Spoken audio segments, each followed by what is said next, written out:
Assalamualaikum warahmatullahi wabarakatuh. Terus terang saya baru pertama kali dipanggil Habib di publik ini. Tidak pernah dipanggil Habib ini gara-gara penyelenggara.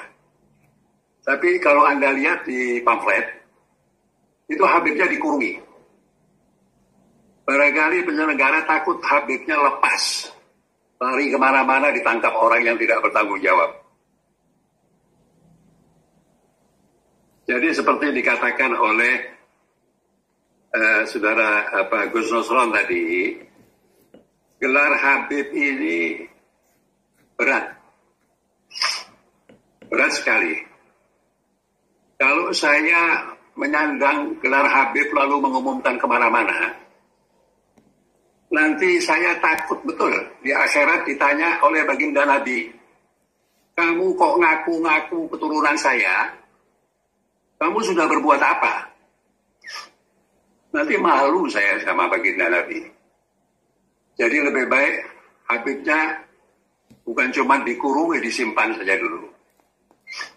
Itu pernah ada seorang alim terkenal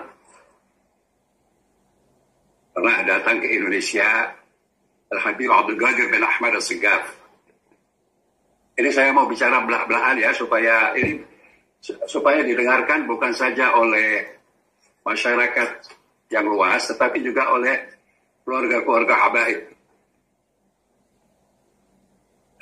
Dia datang ke Indonesia, dia bilang dia heran. Ini habaib di Indonesia ini sebagian besar tidak punya ilmu, tapi kok dihormati luar biasa oleh masyarakat Indonesia. Andai kata mereka punya ilmu, barangkali diangkat tidak boleh menginjak bumi. Terus diangkat terus, jangan sampai menginjak tanah. Nah, kembali kepada topik. Saya lihat tadi dua pembicara ini tidak membahas judul dari topik ini yang berbunyi peranan habaib, mengawal peranan habaib dalam perjalanan bangsa. Bagaimana mengawal habaib ini?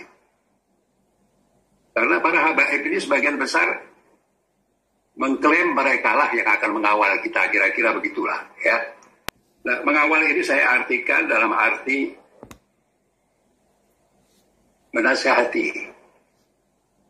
Jangan sampai habaib ini menyimpang dari garis Nabi besar Muhammad sallallahu alaihi wasallam. Menasihati itu juga bisa dalam bentuk kritik. Manusia harus selalu siap untuk dikritik. Kebangsaan itu apa? Kebangsaan itu adalah tujuannya macam-macam.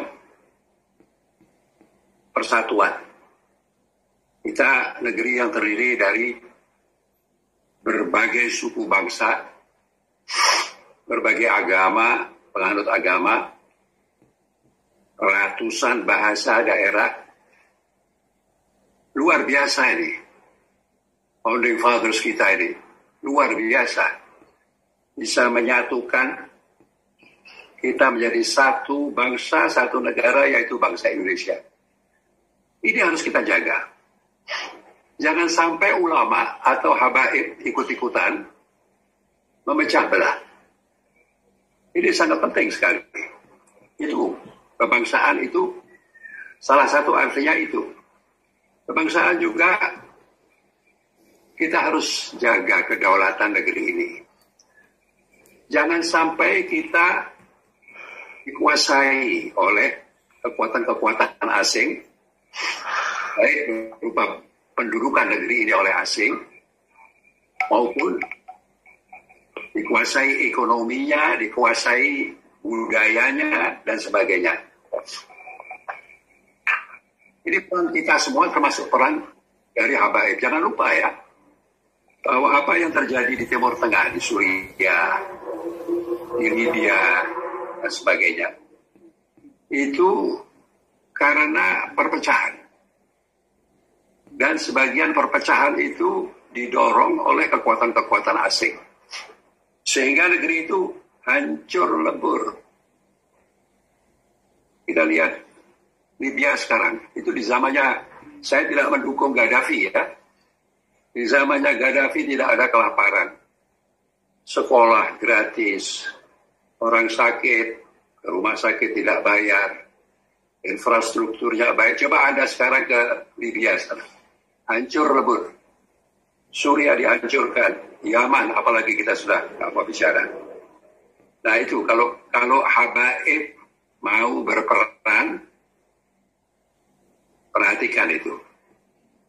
Jangan sampai kita ikut dalam tindakan-tindakan yang memecah belah bangsa ini. Jangan sampai kita ikut di dalam perilaku yang mendorong kepada lemahnya kedaulatan. Kebangsaan juga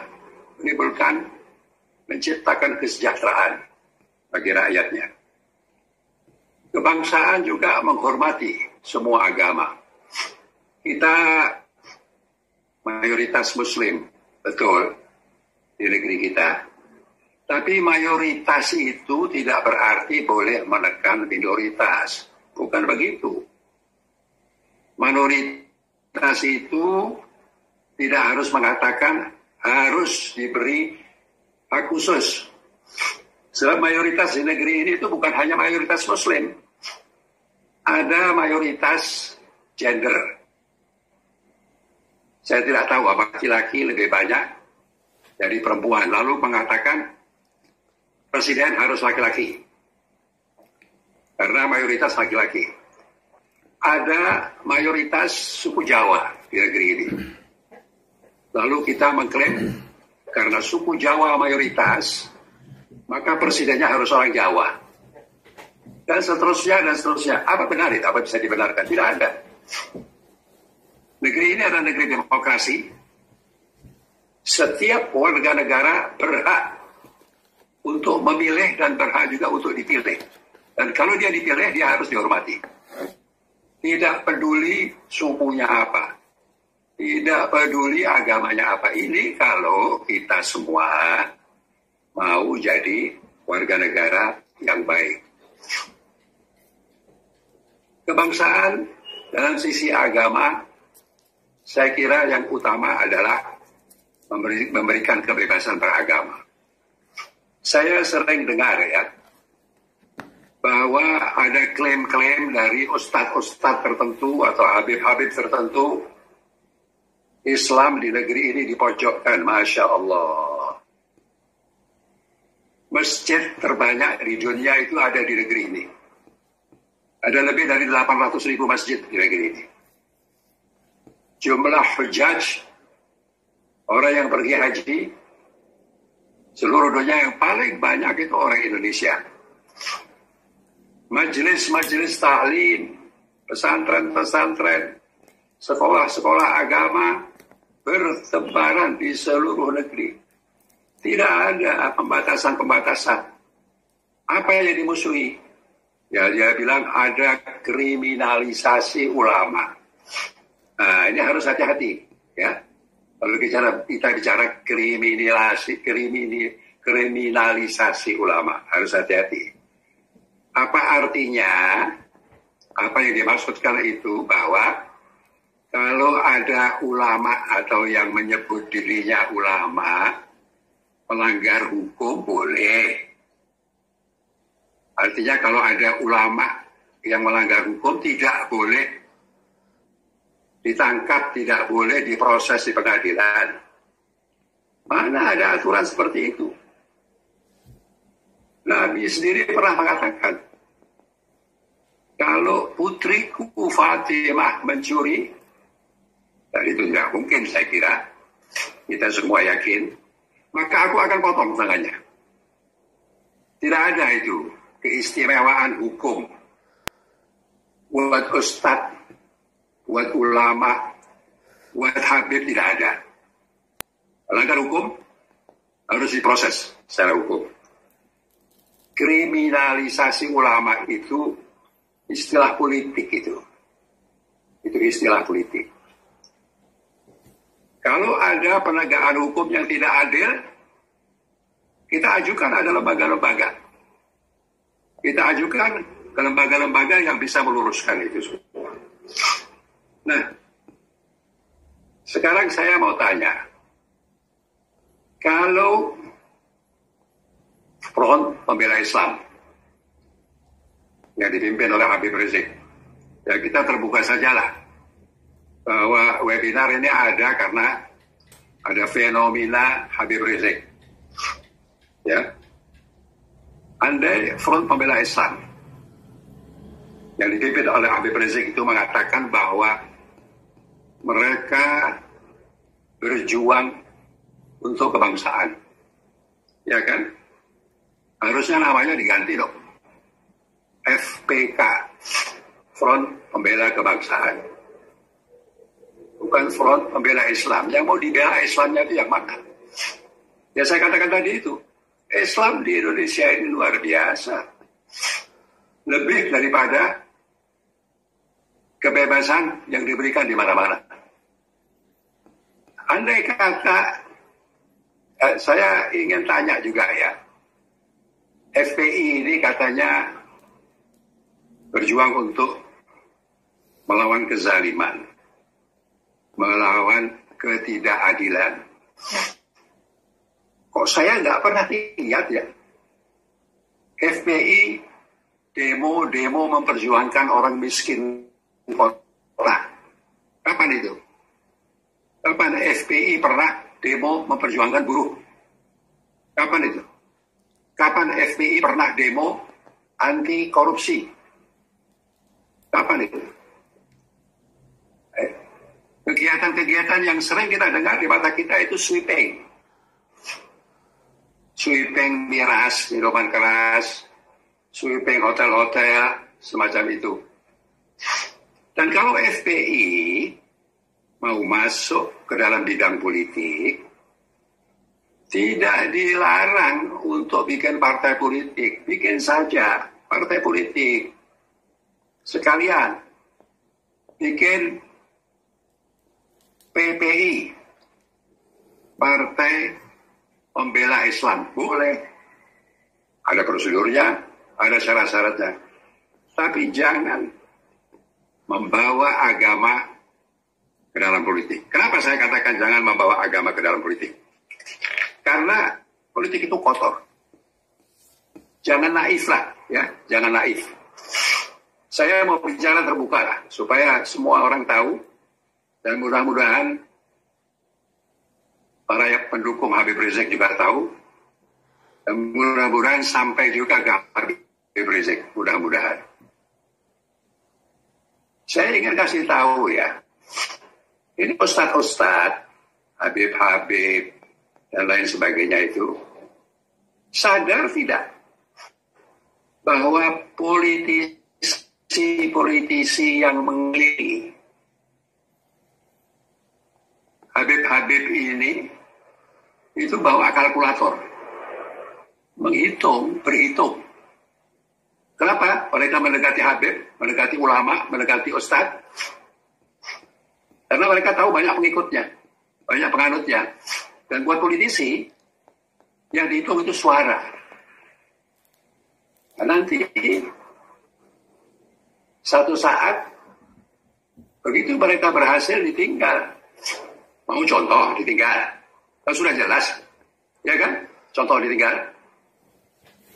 Pilpres yang lalu, ditinggal nggak Habib Rizik? Ditinggal kan? Tinggal, Pak. Ya kan? Sudah nggak berguna, nggak bermanfaat, ditinggal. Walaupun ya partainya itu masih main dua kaki. Mereka berpikir nanti 2024 jangan sampai kehilangan suara pendukungnya Habib Rizik ini, jadi taruh Fadlizon di situ.